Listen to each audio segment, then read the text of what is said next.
किस तरीके से जो स्वास्थ्य मंत्री हैं, चिकित्सा मंत्री हैं, वो खुद इस दौरान उनके साथ मौजूद रहे। अगर बात करूं नीरज, जिस तरीके से चलिए आज का हौसला अफजाई तो यहाँ पर जो कोरोना योद्धा उनका किया गया, लेकिन किस तरीके से जो गुलाबी नगरी जयपुर है, जो यहाँ की जनता है, किस तरीके से आज का जो नजारा था, जो अहम दिन था, वो किस तरीके से जो आम लोग हैं उन्होंने एंजॉय किया?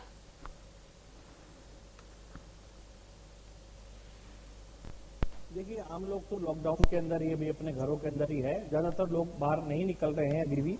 लॉकडाउन खुलेगा 4 तारीख के बाद खुलेगा, पूरा सरकार की गाइडलाइंस का पालन ही हम लोग कर रहे हैं। लेकिन जहां जहां पुष्प वर्षा का कार्यक्रम रखा गया, जैसे एसएमएस अस्पताल जगह थी, विधानसभा थी, उसके आसपास का जो इलाका था, वहां लोग जरूर, कुछ लोग जो है वो छतों पर निकल करके आए और उन्होंने उस नजारे को देखा जब पुष्प वर्षा की गई या वायुसेना के विमानों की ओर से जो है सैल्यूट दिया गया।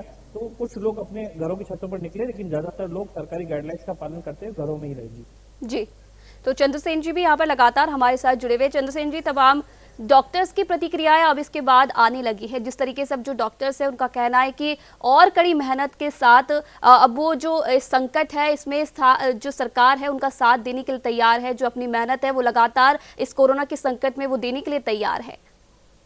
बिल्कुल आपसे, देखिए, देश में ये पहला मौका है जब तीनों सेनाएं वायरस का सामना करने वाले वॉरियर्स के सम्मान में आगे आई हैं। और शुक्रवार को ही देश के chief of defence staff Vipin Rawat ने बता दिया था कि उनका क्या प्लान है। और आज सुबह 8 बजे से इन सम्मान की बात शुरू हो जाती है।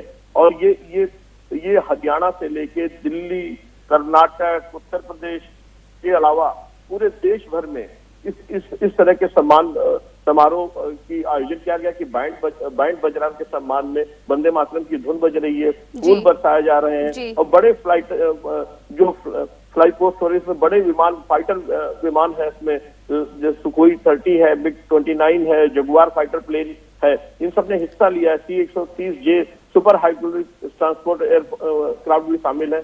और ये अपने आप में बहुत सम्मान की बात है। और आप अगर देखेंगे कि आसमान में फूलों की बरसात हो रही है, नीचे डॉक्टरों का, नर्सों का, स्वास्थ्य कर्मियों का उत्साह देखने लायक है। किस तरीके से वो तालियां बजा रहे हैं वो हेलीकॉप्टर्स को देख करके, और किस तरीके से मतलब कितनी खुशी उनके चेहरे पे है। उनकी एक्टिविटी देखिए, उनकी बॉडी लैंग्वेज देखिए।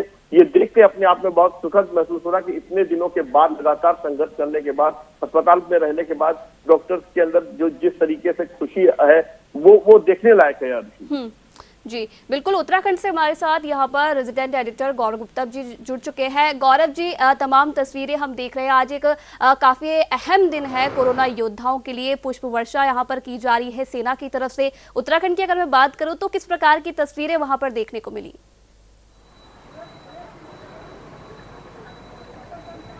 देखिए आयुषी, जिस तरह से लॉकडाउन 2 की अवधि पूरी हुई है और इस अवधि में साफ तौर पर देखा जा सकता है कि किस तरह लोगों ने घर में रहकर और पूरी तरह से लॉकडाउन के नियमों का पालन किया है। किसी भी तरह की जो बात की जाए, सोशल डिस्टेंसिंग को यदा कदाही देखा गया कि जब लॉकडाउन की छूट की अवधि थी तब लोग जब जरूरी सामान लेने निकल रहे थे तब देखना पड़ रहा था कि थोड़ी सी भारी भीड़ दिखाई दे रही थी। और उसके अलावा अगर बात की जाए, आज के बाद लॉकडाउन 3 शुरू हो जाएगा और 14 दिन फिर से लोगों को लॉकडाउन करना है। मगर सबसे अहम बात है कि उत्तराखंड सरकार ने खुद सीएम त्रिवेंद्र सिंह रावत हों या चीफ सेक्रेटरी हों, उन्होंने बड़ी ब्रीफिंग की है। ग्रीन जोन के लिए अलग व्यवस्थाएं की हैं, ऑरेंज जोन के लिए अलग की हैं और रेड जोन में भी खासकर बड़ी छूट दी हैं। आयुषी में पूरी तरह से बता दूं कि अब व्यावसायिक प्रतिष्ठान जो हैं वो खुलेंगे। इसके अलावा चाहे वो बसें लगाई जा रही हों यूपी के लिए या दूसरे राज्यों के लिए, लोगों को ले जाने का सिलसिला जारी है। और आप एक वानगी देख सकते हैं और मैं दिखाऊंगा अपने सहयोगी के माध्यम से कि मैं ठीक इस समय सिटी मजिस्ट्रेट कार्यालय या एसडीएम कार्यालय जो संयुक्त रूप से है उसके बाहर खड़ा हूं। और आप देख सकते हैं कि किस तरह से लोग पास बनवाने के लिए यहाँ पर खड़े हैं और पास बनवाने की काम कर रहे हैं। और साफ तौर पर आप देख सकते हैं कि ये जो लोग मेरे पीछे दिखाई दे रहे हैं आयुषी, ये लोग अलग अलग शहरों में जाने का इंतजार कर रहे हैं और इसके अलावा सोशल डिस्टेंसिंग के लिए अपने पास का इंतजार कर रहे हैं। अभी एक फैमिली भी है हमारे साथ, मैं बात करना चाहूंगा। वो लोग बता रहे हैं कि 45 दिन से वो भटक रहे हैं, उनको पास नहीं मिल पा रहा है, ऐसी बड़ी समस्या आ रही है।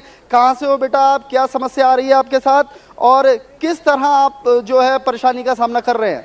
बरेली से हम, और यहाँ पे हम पिछले 7-8 दिन से यहाँ पे लग रहे हैं। कोई पास का कुछ नहीं, कोई कह रहा है ऑनलाइन जाइए, ऑनलाइन पे कोई साइट नहीं है ऐसी जिसपे हम रजिस्टर कर पाए। साइट का हो भी रहा है तो उसका कोई रिस्पॉन्स नहीं आ रहा है। तो कहाँ जाना चाहते हैं और किस तरह का पास चाह रहे हैं आप? बरेली जाना है। एक्चुअली हमारी दादी जो है वो वहाँ अकेली हैं, 90 अबव हैं, वो उनका मेडिकेशन भी चल रहा है और हम लोग यहाँ पे किसी रिलेटिव के आए थे, तो उस वजह से अब हमें वापस जाना है। तब अब तक तो वेट कर लिया, अब वेट कैसे करें, अब हमें जाना है वहाँ पे, कैजुअलिटी है हमारी भी। तो आप साफ तौर पर देख रहे हैं आयुषी की किस तरह से लोग परेशान हैं। इनको बरेली जाना है, अपने परिवार के साथ यहाँ रिश्तेदारी में आए थे और पूरी तरह से यहाँ पर आकर फंस गए हैं और बता रहे हैं कि पिछले काफ़ी समय से ये लोग जद्दोजहद कर रहे हैं पास की और बात कर, और भी कुछ लोगों से बात करते हैं। आप कहाँ के हैं और क्या चाह रहे हैं, किस लिए यहाँ इंतजार कर रहे हैं? सर मैं तो यहीं का हूँ। मेरे घर में 11 मेहमान फंसे हुए हैं गोरखपुर के। वो काफ़ी दिन से बहुत परेशान है, उनका पास नहीं बन पा रहा सर। कम से कम 11 मेहमान फंसे हुए हैं। शादी में आए थे हमारे वहाँ 21 तारीख के, वो यहीं पे फंसे हुए हैं। तो क्या कह रहा है प्रशासन, क्या कह रहा है? प्रशासन पास बना के नहीं दे रहा अभी तक। बहुत टाइम से चक्कर लगा रहे हैं जम कोर्ट के, कोई कार्रवाई नहीं हो रही इसके लिए। तो आयुषी आप साफ तौर पर देख सकते हैं कि ये एक दो लोगों की परेशानी नहीं है, बल्कि मेरे ठीक पीछे जो आपको ये कतार दिख रही है, कुछ लोगों का जब नंबर आ रहा है वो आवेदन कर रहे हैं और आवेदन करने के बाद जब उनका नंबर आ रहा है तो उन्हें अंदर बुलाया जा रहा है, अंदर उनके डॉक्यूमेंट्स ले लिए जा रहे हैं और उसके बाद उनसे सिर्फ कहा जा रहा है कि आप इंतजार करिए। बहुत सारे ऐसे लोग हैं जो एक अदद पास का इंतजार कर रहे हैं, जिले से बाहर जाना चाहते हैं, राज्य से बाहर जाना चाहते हैं, मगर जिस तरह से अभी नैनीताल और ऊधम सिंह नगर को रेड और ऑरेंज जोन में रखा गया है तो मुश्किलें बड़ी हैं लोगों के सामने और प्रशासन यही चाहता है। क्योंकि कल एक मामला आयुषी ऐसा आया था जब एक ड्राइवर को हेल्प दी गई और वो जो व्यक्ति निकला वो कोरोना पॉजिटिव निकला और अब वो ड्राइवर भी कोरोना पॉजिटिव है, तो पूरी तरह से उस ड्राइवर को भी गिरफ्तार करके क्वारंटाइन किया गया है।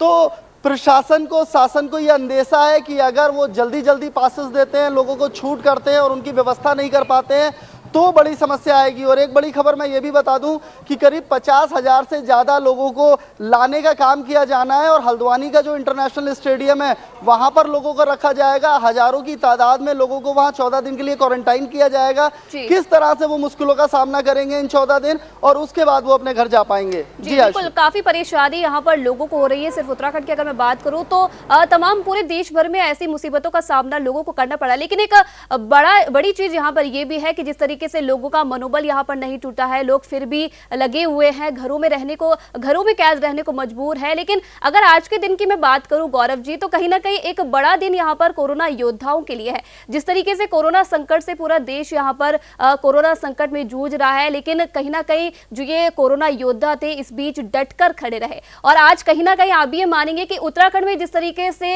इतनी कम संख्या मिली है कोरोना संक्रमितों की, तो कहीं ना कहीं ये कोरोना योद्धाओं की ही जो मेहनत है उसका नतीजा है। बिल्कुल साफ तौर पर कोरोना योद्धा जो हैं, जो हमारे चिकित्सा विभाग में हैं, जो हमारे पुलिस के जवान हैं, आप यकीन नहीं करेंगे आयुषी कि इन लोगों ने पिछले 1 महीनों से अपना घर नहीं देखा है। इन लोगों को, खासकर मैं उन पुलिस के कुछ अधिकारियों और अधीनस्थ कर्मचारियों को जानता हूं जिनके घर में हार्ट पेशेंट हैं, जिनके घर में दवाइयां भी बामुश्किल जा पा रही हैं। एक ऐसे अधिकारी हैं जिनके घर बेटी का जन्म हुआ है, वो घर नहीं जा पाए। तमाम ऐसे लोग हैं जिन्होंने पिछले 40 दिनों कड़ी मेहनत की है, भूख प्यास की परवाह बिना किए परवाह की है। और मैं अपने यहाँ पर ब्यूरो हेड भूपेंद्र गुप्ता जी को भी जोड़ना चाहूँगा और आप वो बताएंगे कि किस तरह से पिछले 40 दिन हमारे कोरोना योद्धाओं ने कैसे सफ़र किया है। भूपेंद्र जी आपसे जानना चाहेंगे, पिछले 40 दिन, आज वो दिन है जब कोरोना योद्धाओं का सम्मान हो रहा है। तीनों सेना, चाहे वो एयरफोर्स हो, वो फूलों के साथ स्वागत कर रही है। उत्तराखंड एक ऐसी जगह है जहां एक मामले से बात शुरू हुई थी मगर बहुत हद तक संभाल के रखा है। कुछ जमात के लोगों के कारण कोरोना नंबर ज़्यादा देखे गए, यदा कदा 1-2 नंबर आ रहे हैं, फिर भी राहत की बात है। कोरोना योद्धाओं के लिए क्या कहना चाहेंगे, उनके जज्बे को कैसे सलाम करना चाहेंगे? जी देखिए, आज जो सबसे खास बात है, जो एक लड़ाई होती है जो युद्ध जो है अपने हथियारों से लड़ा जाता है और दूसरी लड़ाई हौसले से लड़ी जाती है। तो आज ये सबसे बड़ी बात है कि हौसले से आज आगे जो है हौसला बढ़ाया जा रहा है उन लोगों का जिन लोगों ने पिछले 40-42 दिनों से जो है लगातार जो है ऐसे लोगों के बीच में आकर के काम करी। आज खाकी जो पहचान होती थी, सेना की जो पहचान थी, वर्दी थी, उसको कहते थे कि हाँ ये हमारे जो है रक्षक हैं, हमारे जो है उत्साह और एक हमारे जिनसे हम प्रेरणा लेते थे, आज वो जो प्रेरणा दे जिनसे हम लेते वो आदमी आज अगर आपका सम्मान करे तो सोचिए कि उनके अंदर कितनी गर्व की अनुभूति होगी और उनका कितना मनोबल और कितना उत्साह बढ़ेगा। क्योंकि आप आधी लड़ाई जो है तभी जीत लेते हैं जब आपके अंदर हौसला बहुत ज़्यादा बुलंद हो जाता है। और दूसरा ये है, आपने देखा कि आज जिस तरीके से चाहे लेह लद्दाख हो, चाहे पटना हो, चाहे मुंबई हो, तमाम जो है सेना के जितने लड़ाकू विमान हैं, जितने सेना के जो लोग हैं वो लगातार जो है डॉक्टरों पे, जो पुलिस वाले हैं या तमाम जो मीडिया के लोग हैं उन पे एक पुष्प वर्षा कर रहे हैं। तो ये अपने आप में बहुत ही अनोखा है, अद्वितीय है और इसकी जो है जितनी सराहना की जाए, जितना उत्साह वर्धन किया जाए वो अपने आप में कम है। और ऐसी स्थिति में कि जहाँ पे लोग आज की डेट में जो है सामाजिक दूरी की बात हो रही है, देह दूरी की बात हो रही है, ऐसी स्थिति में भी लोग, हमारे डॉक्टर्स वहाँ जा रहे हैं जिन स्थानों पे आप और हम जाने की हिम्मत नहीं जुटा पा रहे हैं। बहुत अच्छे अच्छे लोग जाने से घबरा रहे हैं, कतरा रहे हैं, लेकिन वहाँ पे वो जा रहे हैं अपने परिवार को छोड़ करके, अपने लोगों के बीच से छोड़ करके जा रहे हैं और बात कर रहे हैं। ऐसी जगहों पे वो जाके जांच की सैंपलिंग कर रहे हैं। यही हल्द्वानी की सुशीला तिवारी अस्पताल की बात करें तो आप देखिए पूरा का पूरा अस्पताल यहाँ पे पूजा जो है कोविड-19 को अस्पताल बना दिया गया, पूरा अस्पताल बनाया गया। भूपेंद्र जी, हम अपने दर्शकों को एक अहम जानकारी देना चाहते हैं, आप उस पर विस्तार डालिए कि 50,000 से ज़्यादा की संख्या में लोगों को आना है उत्तराखंड। अगर बात की जाए दून इंटरनेशनल स्टेडियम और हल्द्वानी इंटरनेशनल स्टेडियम, दो खासकर बड़ी जगह रखी है जहां बड़ी तादाद में लोगों को क्वारंटाइन किया जाना है। क्या जानकारी है, कैसे प्रशासन जूझ रहा है? क्योंकि बड़ी तादाद में लोग आएंगे तो प्रशासन के लिए भी बड़ी चुनौती है। निश्चित तौर पर जो है देखिए, आज जो है लॉकडाउन का जो द्वितीय लॉकडाउन था उसकी आज अवधि खत्म हो रही है, कल से 14 दिन के लिए और उसके लिए फिर से बढ़ाया गया है। तो ऐसी स्थिति में जो निर्णय लिया है सेंट्रल गवर्नमेंट की तरफ से, होम मिनिस्ट्री की तरफ से जो नई गाइडलाइन आई कि जो राज्यों के लोग फंसे हुए हैं अन्य राज्यों में उनको यहाँ पे वापस लाना है।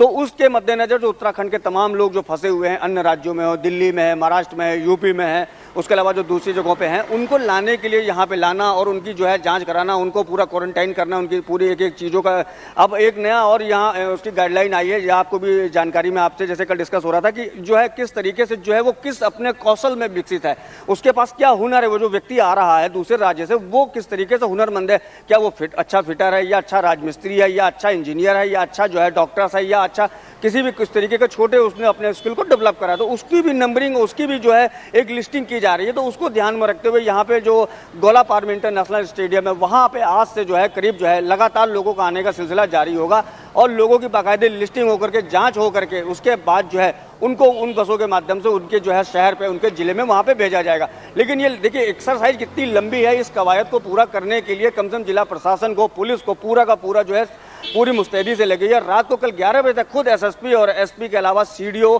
सिटी मजिस्ट्रेट, नगर निगम की टीमें रात को लगातार उन्होंने दौरा कराया, पूरी जो है तैयारी करी है और आज सुबह से वहाँ पे ये कार्रवाई शुरू होने की बात कही गई थी। आज पूरे दिन जो है गाड़ियाँ हाथ से आना शुरू हो जाएंगी। तो उसके बाद से उन स्थितियों के बाद से वो निपटना अपने आप में प्रशासन के लिए बड़ी चुनौती था। तो इसके लिए एक्स्ट्रा फोर्स भी लगाई गई है, जितना यहाँ पे जो सीपीओ थी उनको भी लगाया गया, ट्रैफिक पुलिस को भी लगाया गया, उसके अलावा जो सेंट्रल से जो फोर्स आई है उस फोर्स को भी, जो पीएससी की थी उसको भी वहाँ पर तैनात किया जा रहा ताकि किसी प्रकार की कोई असुविधा ना हो सके। उनके खान पीन पान के लिए, स्वास्थ्य के लिए सारी चीजें व्यवस्था की जा रही है वहाँ पे।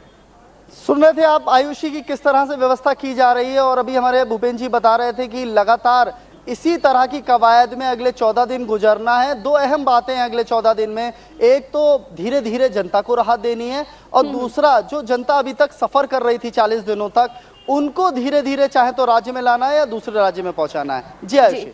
बिल्कुल गौरव जी, अगर मैं बात करूं क्योंकि उत्तराखंड में देहरादून और ऋषिकेश में जो आज के पुष्प वर्षा का कार्यक्रम था वो रखा गया था, तो किस प्रकार से अब लोगों की क्या कुछ प्रतिक्रिया आई है कि किस तरीके से जो सेना की तरफ से ये कदम उठाया गया है हौसला अफजाई का कोरोना वॉरियर्स की, तो किस प्रकार से अब प्रतिक्रिया लोगों की आ रही है?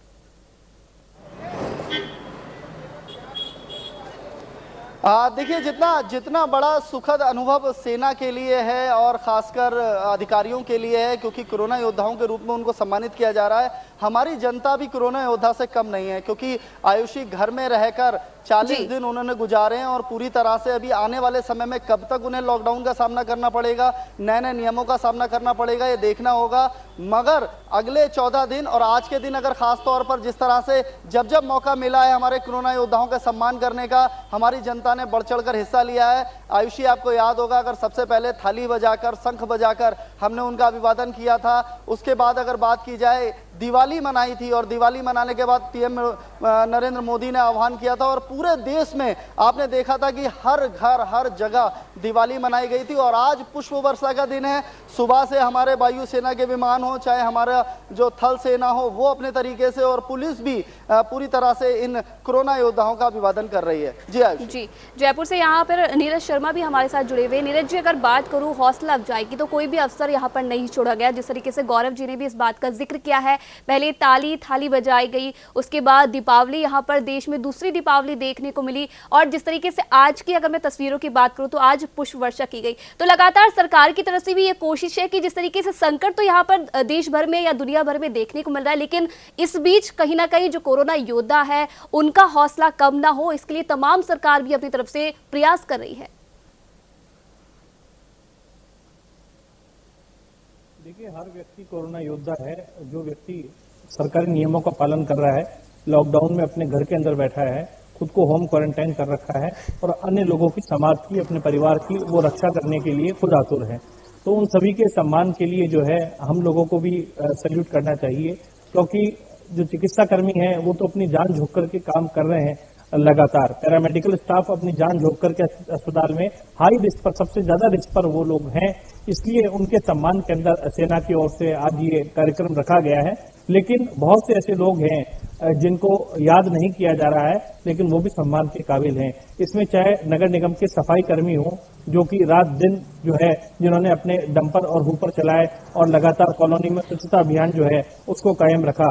इस संकट की घड़ी में, कोरोना के दौरान भी वे लोग सफाई के लिए आए, वरना स्थितियां कुछ और भी हो सकती थी। तो ऐसे योद्धाओं को भी हमें याद करना चाहिए कि जिन्होंने स्वच्छता के लिए लगातार काम किया, हाइजीनिक के लिए बहुत से ऐसे योद्धा थे, जो कॉलोनी के योद्धा थे, वो निकल करके सामने आए, उन्होंने सैनिटाइजेशन का अभियान चलाया। सरकारी मदद की उन्होंने उम्मीद या आस नहीं रखी, वो खुद अपने स्तर पर निकले और उन्होंने कॉलोनी में जाकर के सैनिटाइजेशन का काम चालू किया। बहुत से ऐसे लोग थे, ऐसे भी योद्धा थे जिन्होंने अन्य लोगों को इस कोरोना महामारी से बचाने के लिए मास्क का वितरण किया निःशुल्क रूप से। खुद जो लोग थे वो उनके परिवार के सदस्य मास्क का निर्माण करते थे और कपड़े के वॉशेबल जो मास्क है उन्होंने लोगों को बांटे। और ऐसे बहुत सारे योद्धा हैं जो कि सोशल मीडिया के माध्यम से सकारात्मक संदेश जो है वो समाज के अंदर देते रहे। लोगों को खाना खिलाने के लिए बहुत से योद्धा सामने आए। निम्स यूनिवर्सिटी की ओर से भी लगातार जो है इस प्रकार के कैंप आयोजित किए गए, जिसके अंदर अलग अलग जगह जाकर के खाना जो है वो निराश्रितों को, गरीबों को, जरूरतमंदों को खाना का जो कार्यक्रम है वो दिया गया। सूखे फूड पैकेट जो है, राशन का वितरण भी किया गया। तो ऐसे भी बहुत सारे भामाशाह और ऐसे बहुत सारे लोग हैं जो कि कोरोना वॉरियर्स के रूप में उभर के सामने आए। उन्हें शायद ये चाहत नहीं है कि उनका नाम आगे हो, लेकिन वो लोग सच्चे अर्थों में कोरोना वॉरियर्स के रूप में ही समाज के अंदर जाने और पहचाने जाएंगे, क्योंकि समाज उन्हें ऐसे समय में याद रखता है जब उनका कोई सहारा नहीं था। ऐसे वक्त में आकर के उन्होंने मदद के लिए अपने हाथ बढ़ाए। चिकित्सा कर्मी, पैरामेडिकल स्टाफ, नर्सिंग स्टाफ, इसके साथ ही सफाई कर्मी, पुलिस कर्मी, मीडिया के जो लोग हैं, मीडिया कर्मी, तमाम जो लोग, सरकारी अधिकारी, कर्मचारी जो कि इस कोरोना लॉकडाउन के दौरान भी अपनी ड्यूटी पर लगातार जुटे रहे। मुख्यमंत्री से लेकर के चिकित्सा मंत्री और अन्य महकमे के जो आला अधिकारी हैं जो लगातार रणनीति के अंदर जुटे रहे। ऐसी जगह क्वारंटाइन के लिए होटल्स या फिर लोगों के घर चयनित किए गए और जहां पर संक्रमित इलाके थे, उन कंटेमिनेटेड जोन में जाने वाले लोग, वहां पर लोगों को राशन पहुंचाने वाले, दूध नहीं है, छोटे छोटे बच्चे वहां पर रहते हैं, ऐसे में दूध का निःशुल्क रूप से वितरण करने वाले लोग, बहुत सारे समाज के अंदर लोग थे। मैं तो कुल अर्थों में ये कहना चाहूंगा कि तमाम जो देश के लोग हैं इस कोरोना महामारी के दौरान उन्होंने एकजुटता का जिस तरीके से परिचय दिया है और सबने साथ आकर के इस महामारी से मुकाबला करने के लिए सरकार के साथ कदम से कदम बढ़ाया है और कंधे से कंधा मिलाकर के वो लोग डटे रहे हैं। सोशल डिस्टेंसिंग का पूरी तरीके से पालन किया है और इन तमाम चीजों को हमें सैल्यूट करना चाहिए, अभिनंदन करना चाहिए। आज भारतीय सेना ने भी उसी को एक रूप में मनाने के लिए, एक साइन जो है वो देने के लिए पुष्प वर्षा का और सैल्यूट का कार्यक्रम रखा है। जी बिल्कुल सही कहा नीरज जी आपने। गौरव जी यहाँ पर जुड़े हुए। गौरव जी, उत्तराखंड को वीरों की भूमि कहा जाता है और कहीं ना कहीं हम देखते हैं जो सेना के जवान हैं, जो सेना रहती है वो हमेशा सरहद पर तैनात रहती है अपनी देश की सेवा के लिए और देशवासियों में एक अलग ही जो जज्बा है, अलग ही एक उत्साह रहता है जो सेना के कर्मी होते हैं उनके लिए। लेकिन आज का दिन कोरोना योद्धाओं के लिए, तस्वीरें हमने जिस तरीके से देखी, जो सेना है आज उन्होंने अपनी तरफ से कोरोना योद्धाओं को यहाँ पर सलामी दी है, तो किस तरीके की जो वहां पर लोग हैं उनमें उत्साह देखने को मिल रहा है आज के दिन के लिए?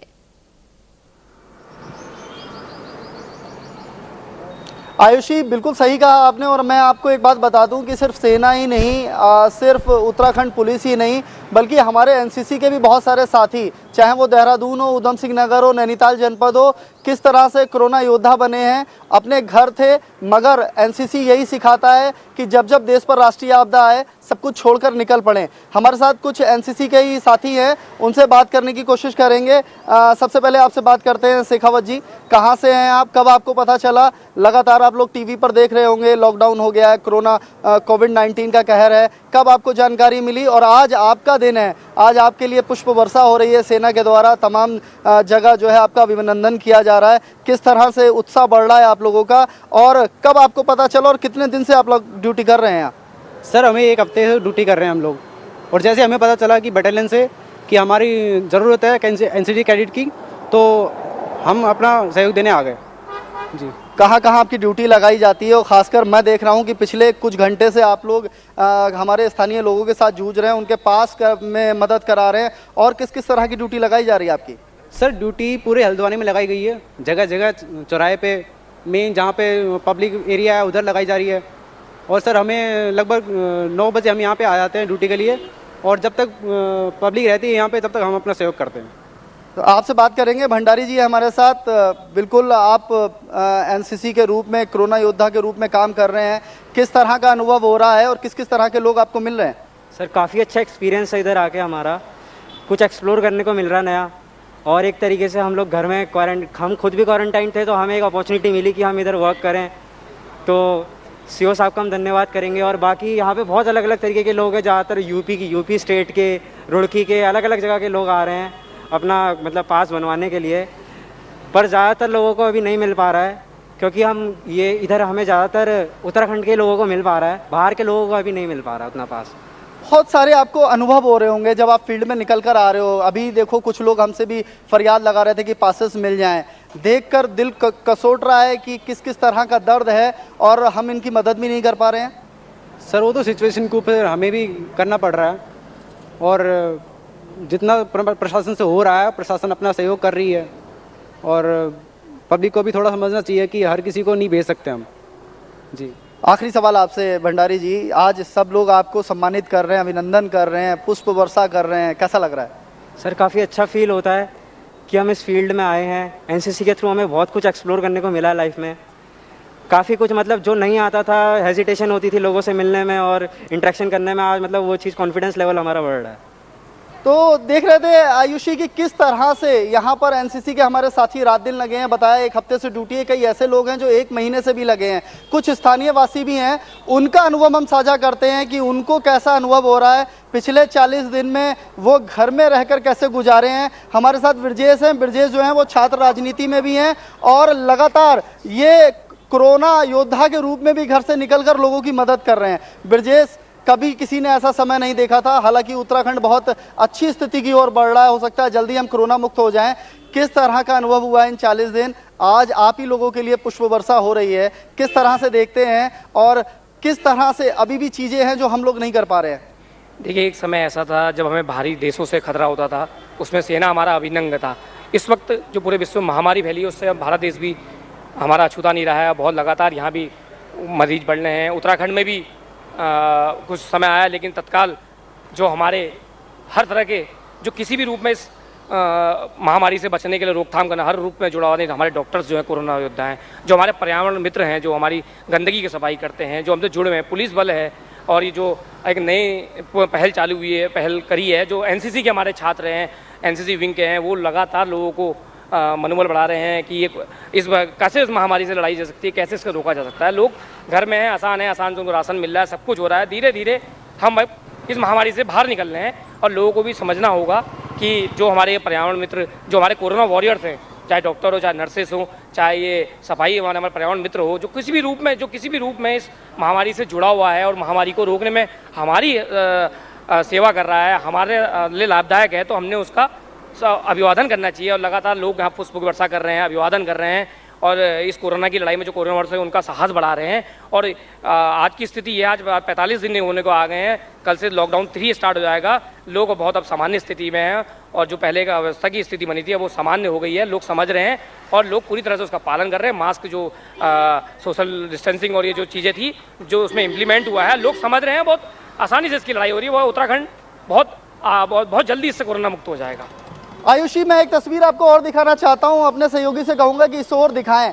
आप देख सकते हैं लोग घरों से भी निकले हैं। ये एक एम्बुलेंस खड़ी है, आप साफ तौर पर देख सकते हैं। इस एम्बुलेंस को बुलाया गया है, शायद किसी की तबीयत खराब हुई है। और उसके अलावा आप ये देखिए फोर्स तैनात है और एक एक करके पास इन लोगों का बनाया जा रहा है। साफ तौर पर आप देख सकते हैं कि लोगों को सोशल डिस्टेंसिंग करते हुए खड़ा किया जा रहा है और इन लोगों को इंतजार है कि कब इनका पास इनको मिल जाए, क्योंकि इनको दूसरे राज्यों में जाना है। कुछ लोग घर में फंसे हैं, कुछ लोग इस तरह के हैं जो अभी ये चाहते हैं कि उनको क्वारंटाइन कर दिया जाए, मगर कम से कम कुछ जरूरी चीजें दी जाएं। मौजूदा समय में अगर बात करें हम आयुषी, सुशीला तिवारी मेडिकल कॉलेज है जहां पर कोरोना के मरीजों का इलाज चल रहा है। समय की कमी के कारण यहाँ पर इस चर्चा को आगे नहीं बढ़ा सकते हम लोग।